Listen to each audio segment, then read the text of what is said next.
Remand report പുറത്തു വന്നിട്ടുണ്ട്. തന്ത്രി കണ്ഠര് രാജീവിന്റെ റിമാൻഡ് റിപ്പോർട്ടിൽ തന്ത്രി ആചാര ലംഘനത്തിന് കൂട്ടുനിന്നിരിക്കുന്നു. ആചാര ലംഘനത്തിനെതിരെ യാതൊരു നടപടിയും സ്വീകരിച്ചില്ല.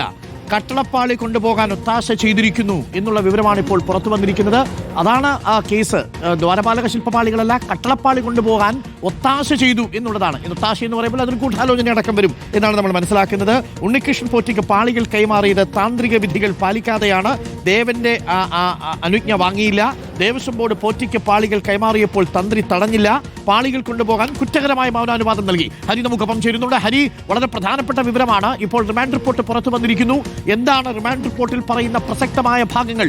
ഈ ഒത്താശ ചെയ്തു എന്ന് പറയുന്നതിനകത്തൊരു ഗൂഢാലോചന മണക്കുന്നുണ്ടല്ലോ, അല്ലേ?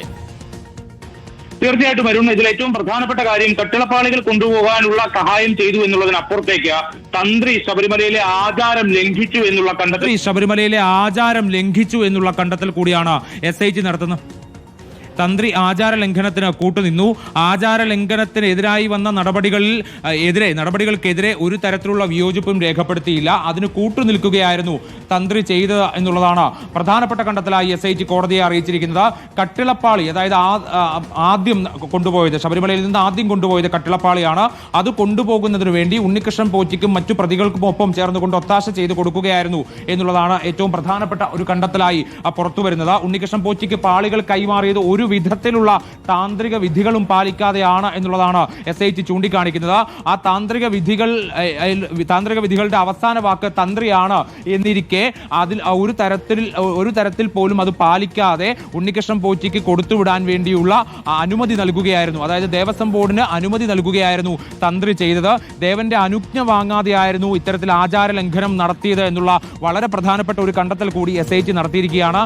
ദേവസ്വം ബോർഡ് പോറ്റിക്ക് പാളികൾ കൈമാറിയ സമയത്ത് തന്ത്രിക്കറിയാമായിരുന്നു ഇത് ദേവസ്വം മാനുവലിന്റെ ലംഘനമാണ്, എല്ലാ തരത്തിലും ഈ ആചാര ലംഘനമാണ് നടക്കുന്നത്. സന്നിധാനത്തെ ഭൂമിയിൽ, ദേവസ്വം ബോർഡിന്റെ ഭൂമിയിൽ നടത്തേണ്ടുന്ന അറ്റകുറ്റപ്പണി നടത്തേണ്ടുന്ന അറ്റകുറ്റപ്പണിക്ക് പകരം പാളികൾ പുറത്തേക്ക് കൊടുത്തുവിടാൻ വേണ്ടിയാണ് ദേവസ്വം ബോർഡിന്റെ തീരുമാനം വന്നിരിക്കുന്നത്. പക്ഷേ അത് തന്ത്രിക്ക് കൃത്യമായി അറിയാമായിരുന്നു. പക്ഷെ ഒരു തവണ പോലും അതിനെ എതിർത്തില്ല. അതിനർത്ഥം ഉണ്ണികൃഷ്ണൻ പോറ്റിയുമായി ചേർന്ന് നടത്തിയിട്ടുള്ള ഗൂഢാലോചനയിൽ കൃത്യമായ പങ്ക് തന്ത്രി വഹിച്ചിരുന്നു എന്നുള്ളത് തന്നെയാണ് ഇതിൽ നിന്ന് വ്യക്തമാകുന്ന ഒരു പ്രധാനപ്പെട്ട കാര്യമെന്ന് പറയുന്നത്.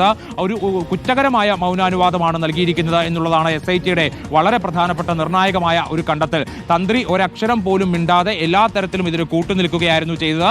ഈ പാളികൾ അറ്റകുറ്റപ്പണിക്ക് വേണ്ടി കൊണ്ടുപോകാനുള്ള അനുമതി ദേവന്റെ അനുജ്ഞ വാങ്ങാതെയാണ് നൽകിയത് എന്ന് കൂടിയാണ് SITയുടെ കണ്ടെത്തലായി വരുന്നത്. അതായത് ഒരു സാധാരണഗതിയിൽ ദേവസ്വം ബോർഡോ ദേവസ്വം ഉദ്യോഗസ്ഥരോ നൽകുന്ന ഒരു അനുമതിയല്ല, ദേവന്റെ അനുജ്ഞ വാങ്ങുകയായിരുന്നു തന്ത്രി ചെയ്യേണ്ടത്. താന്ത്രിക വിധി പ്രകാരമാണ് ആ പാളികൾ അറ്റകുറ്റപ്പണിക്കായി കൈമാറേണ്ടത്. പക്ഷെ അതൊന്നും ചെയ്യാതെ ദേവസ്വം ബോർഡിന്റെ ഔദ്യോഗികമായ, അതായത് രേഖകളിലുള്ള ആ അനുമതിക്ക് അപ്പുറത്തേക്ക്, അല്ലെങ്കിൽ അതിലൊരു തെറ്റ് കണ്ടു എന്നുള്ളതിനപ്പുറത്തേക്ക് മറ്റൊന്നും തന്നെ തന്ത്രിയുടെ ഭാഗത്തുനിന്ന് ഒരു തരത്തിലുള്ള ഇടപെടലും ഇതിനകത്ത് ഉണ്ടാവുന്നില്ല എന്നുള്ളതാണ്.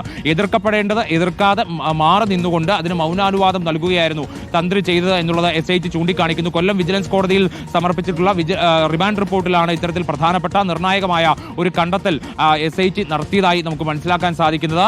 ഇതിനകത്ത് തന്ത്രിക്ക് എന്ത് തരത്തിലുള്ള ലാഭം ഉണ്ടായി എന്നുള്ളതാണ് ഇനിയിപ്പോൾ കണ്ടെത്തേണ്ടത്. ഉണ്ണികൃഷ്ണൻ പോറ്റിക്ക് തുടക്കം മുതൽക്ക് തന്നെ എല്ലാ സഹായങ്ങളും ചെയ്തു നൽകി. ഇവർ തമ്മിൽ വർഷങ്ങളായി, അതായത് പ്രധാനപ്പെട്ട ഭാഗം ഇങ്ങനെയാണ് പറയുന്നത്. ക്ഷേത്രത്തിന്റെ ആചാരപരമായ കാര്യങ്ങളിൽ അന്തിമ തീരുമാനം എടുക്കേണ്ട തന്ത്രിസ്ഥാനം വഹിക്കുന്ന 13ാം